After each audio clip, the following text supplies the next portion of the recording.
جو بھی حکم اللہ نے بیان کیا ہے یا طریقہ بیان کیا ہے، ان میں سے بعض طریقے ایسے ہیں جن کے فائدے دنیاوی ہیں، وہ بھی اس کی مخلوق کے لیے ہیں، اور کچھ احکام اور طریقے ایسے ہیں اگر ان پہ چلا جائے تو ان کے فوائد بھی مخلوق کے لیے ہیں آخرت میں۔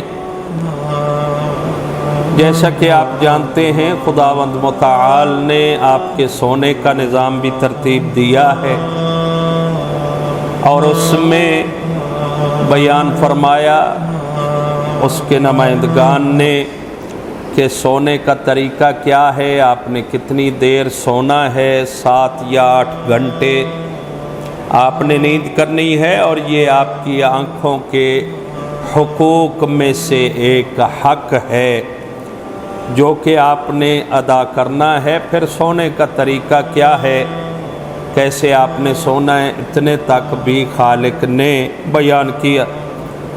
چھوٹی چھوٹی چیزیں ہیں جن کی طرف ہم متوجہ نہیں ہوتے، خالق کائنات نے حتیٰ اپنے نبی کی زبان مبارک سے مسواک کا طریقہ بھی بتا دیا، اور پھر کون سی لکڑی سے مسواک کرنا ہے، اور پھر افضل ترین کون سی لکڑی ہے کہ آپ اس سے مسواک کریں۔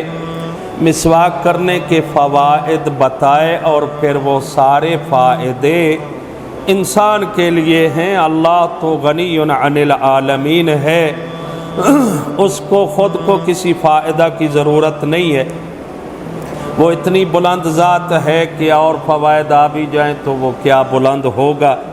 جہاں پہ بلندیوں کی انتہا ہوتی ہے وہاں پہ اس کی بلندیوں کی ابتدا ہے۔ تو بہرحال اس نے مہربانی کی ہے اپنی مخلوق پہ، بہت ساری چیزوں کو، احکام کو بیان کر کے۔ آج جس آیت کی میں نے تلاوت کی ہے، اس میں بھی خالق کائنات نے اپنی مخلوق کے فائدہ کے لیے ایک حکم کو بیان کیا ہے، اور اس میں دنیاوی فائدے بھی ہیں اور اخروی فائدے بھی ہیں۔ آپ کو پتہ ہے، جس کا آیت کا میں پہلے ترجمہ کر دوں، اے میرا حبیب کہہ دو ان لوگوں سے، سیروا فی الارض، زمین میں چلو، ثم انظروا، پھر غور و فکر کرو، دیکھو، کیف کان عاقبۃ المکذبین، اللہ کی آیات کو جھٹلانے والوں کا انجام اور انتہا کیا تھی، یہ دیکھو ذرا چل کر۔ اب آپ زمین میں چلتے ہیں، کبھی کاروبار اور تجارت کی غرض سے جاتے ہیں، آپ کو بہت سارے فائدے ہوتے ہیں۔ انبیاء نے تجارت کی ہے، تجارت کرنا مستحب ہے۔ اور دیکھیے، ہم بہت ساری چیزیں ہیں جو غلط طریقے سے انجام دیتے ہیں، اور پھر وہی غلطیاں ہمارے زوال کا سبب بنتی ہیں۔ آپ میں سے بہت سارے لوگ ہوں گے جو کاروبار کرتے ہیں۔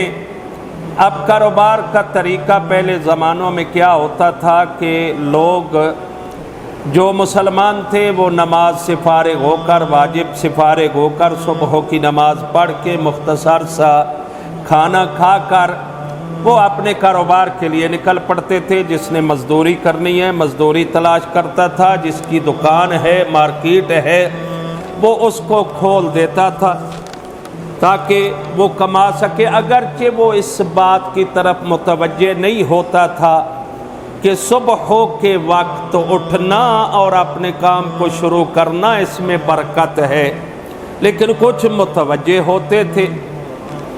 اب یہ جو غلطی کی جا رہی ہے، میں ایک بار نجف اشرف سے آیا، یہیں رہ رہا تھا، تو میں صبح اٹھا نماز کے بعد کہ میں یہاں دکانیں دیکھوں، کوئی چیز خریدوں، کھا لوں۔ چھٹیاں تھی جامعہ میں بھی، تو لیکن ساری دکانیں بند تھی۔ بڑی حیرانگی ہوئی کہ 6-7 کا ٹائم ہو گیا ہے اور جامعہ کے ارد گرد دکانیں بند ہیں۔ یہاں تک کہ میں یہاں سے مارکیٹ چلا تو مارکیٹ کی دکانیں بھی بند تھی، صرف ایک گوگا نقیبیہ جو ناشتہ بناتے ہیں وہ کھلی تھی۔ باقی ساری دکانیں بند تھی۔ اس میں بھی مولا کائنات علی ابن ابی طالب فرماتے ہیں، دیکھو صبح صبح اٹھا کرو اور تمہارا سورج طلوع ہونے سے پہلے سونا یہ مکروہ ہے، اور اگر آپ سوئیں گے تو آپ کے رزق میں کمی آ جائے گی۔ اس وقت جاگا کرو، کیونکہ اس وقت اللہ کی بارگاہ سے رزق تقسیم ہوتا ہے، اپنا حصہ لینے کے لیے جاگتے رہا کرو۔ مجھے یاد ہے یہیں ایک محترم تشریف فرما ہے، ان کی بات مجھے بڑی پسند آئی، ایک دو بار ان سے میں نے سنی ہے۔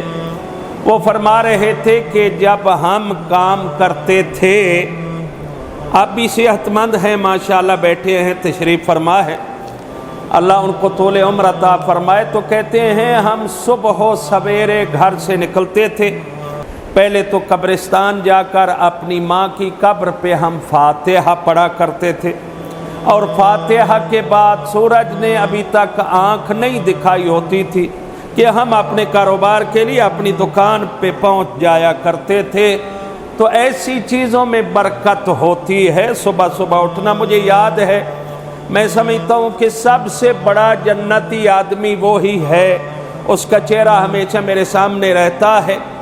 آج کل تو لوگ پریشان ہو جاتے ہیں، رزق کمانا بڑا مشکل ہو گیا۔ نہیں، رزق کمانا مشکل نہیں ہے، شعور ہونا چاہیے۔